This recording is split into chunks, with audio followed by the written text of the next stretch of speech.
Hey, we're Matt and Julie Beemer with Jonathan and Elizabeth Beemer, and we are celebrating 30 years of living and ministering overseas.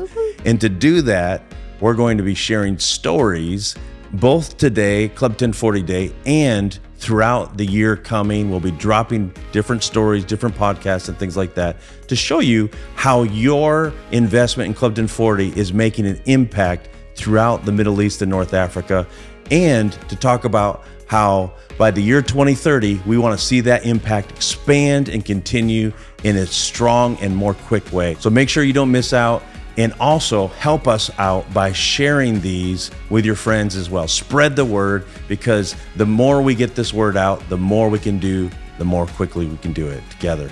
God bless. I'm kind of pivoting a little bit away from our personal story to you guys.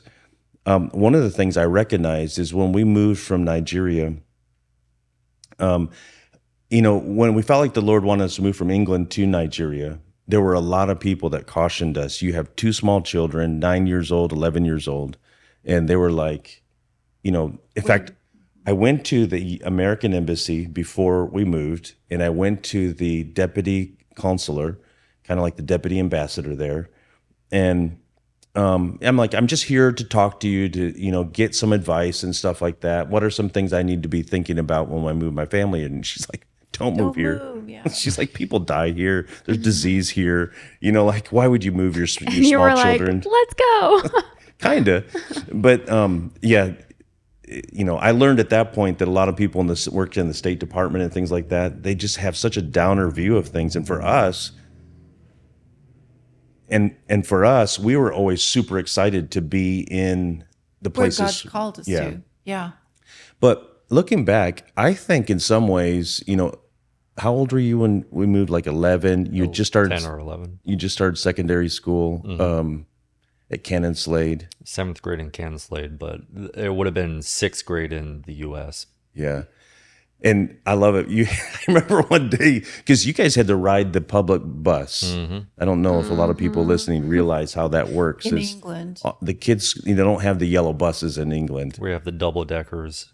Yeah, so you would just get on there, and you had like student passes or something, didn't you? Yeah. City passes or bus passes. I never got to do stack that, it up though. with money. Because you were too young. I always wanted to do it. I wanted the blazers for the uniform. I wanted to ride the bus. Never got to do it. His green blazer, his tie, looking good, his hair in his face. Long hair, hopping on a bus. And on those buses, you used to sell donuts and make a load of money. I don't know whether you remember that. Yep. Go get donuts and sell them on the bus. Well, they opened a Krispy Kreme, which was like very revolutionary according to you guys. Yes. And so It was a big deal. Yeah, Krispy Kreme came to Manchester, so we okay, kids, wake up 4 a.m., let's go. We got in the line, donuts, and then we bought a couple dozen, and he brought them on the bus and sold them.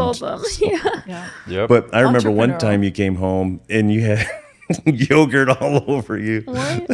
I briefly remember that now that you say that, but I can't even remember the situation. I think it was like a yogurt fight or a food fight on the bus. Yeah. Yeah. So I recognized after one time we were in Nigeria, and you said to me, Dad, you don't even need television in Nigeria, because just like watching life is interesting. Yeah. I mean, what did you mean by that? I mean, when you go out, the U.S. or I guess European countries and stuff like that, it's very life is simple. Right? So it's first world problems. When you go over to a third world country, you're dealing with so much more culture, and every day there's a new thing that's coming on. And then, even back then, I don't think news was readily available as much as it is today. But you're sitting in school and bomb blasts a football field away, goes off, blows up the UN, that type of stuff. So you're having fun. Yeah, one of the things I remember too is remember when we flew into Port Harcourt for the New Year's Eve service, and we flew from Abuja, the capital, to Port Harcourt, which is on the coast.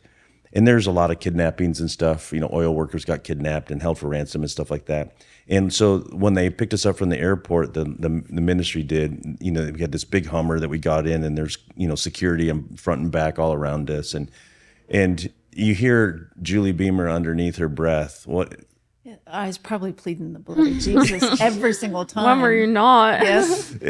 Jonathan from behind says, "Mom, stop it! You're ruining our fun." You want some sort of adventure. If you pray too much, nothing happens. Stop using your authority. You're ruining our fun. That's funny. Well, and I was so concerned because we were going to have to keep you inside this little bitty apartment until they came and picked us up, because you guys could have, been. There was crazy things happening outside. And we walked into this hotel room, and it was not, the best hotel room, but it had orange sherbet, sofa and furniture. Oh, I remember. And Elizabeth was like, "Oh my gosh, this is the best ever." And so, even in difficult situations, there was something that came up that you were always having fun with. God always just helped little things to be able to make it special. Yeah, you were all tense from security and protecting your kiddies, and she's like, "This couch looks amazing." But there wasn't also a bubble that you guys put around us. I mean, even in Abuja, allowing, at least for me, to go walk to my friend's house, which a lot of parents, especially, the diplomats, they wouldn't allow that. Yeah. So you guys never really put us in a massive bubble. You gave us the capabilities to be able to go out and do that, which, the idea behind that you can talk about.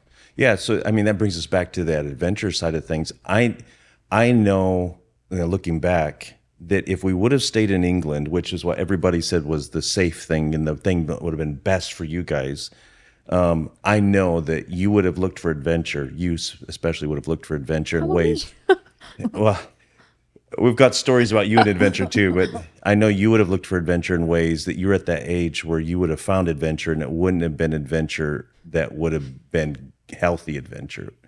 And so actually a part of us, I mean, that's an interesting lesson to learn as parents, is in the obedience to do what God told us to do. I think in some ways it probably protected you.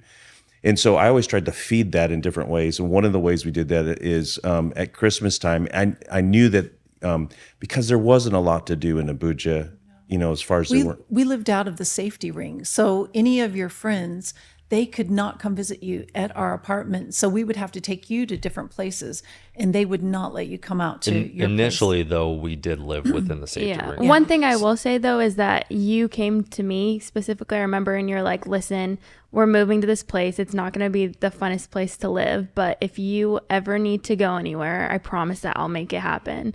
And I remember that, and you definitely stuck to it, which it helped a lot for sure. Yeah, when we had to move outside. Yeah. Yeah. And the reason we had to move outside was so expensive. It was like $70,000, $80,000 a year for rent for a 4-bedroom apartment. And God had provided supernaturally for that. We didn't have the $70,000 or $80,000, but we actually moved into that apartment for like $12,000. It was incredible what God did with that, but that only lasted for 8 months. And then when we found a place outside the city, it was like still $35,000 a year. And, but it meant that we were outside that secure zone. And that was actually, I did say that to you, but that was one of the negotiation things between your mom and I. Oh, really? She's like, if we take this place, then you have to, anytime we need to bring the kids someplace. Well, and we have to realize how unsafe it was, because even the people that owned the complex, it was 2 apartments above and below, they were scared for us white people to be in that area. They were scared for their neighbors because we were causing them to. Well, they thought being American, being there, we might be an attraction to, thieves, because that was a common thing that would happen at that time. So they're like, we were the first person to rent out of that block of 4 apartments, and they're like, "Man, we don't know if we should rent to you guys. If we rent to you guys, no one else might not want to move You'll there too." You'll cause the neighborhood to go down. But it was so bad to the point that when we told our friends, "Hey, we're moving out to here," they laughed because like the Nigerian friends. And so they even knew like, no, Yeah. no. But it was great. It was a blast. Yeah. Don't get me wrong. Yeah. Thank you so much for hanging out with us, hearing some of the stories, and letting us pull back the curtain a little bit and invite you into our family adventures over these last 30 years. It's because of you that Clifton 40 has been able to do anything that we've done. Thank you so much.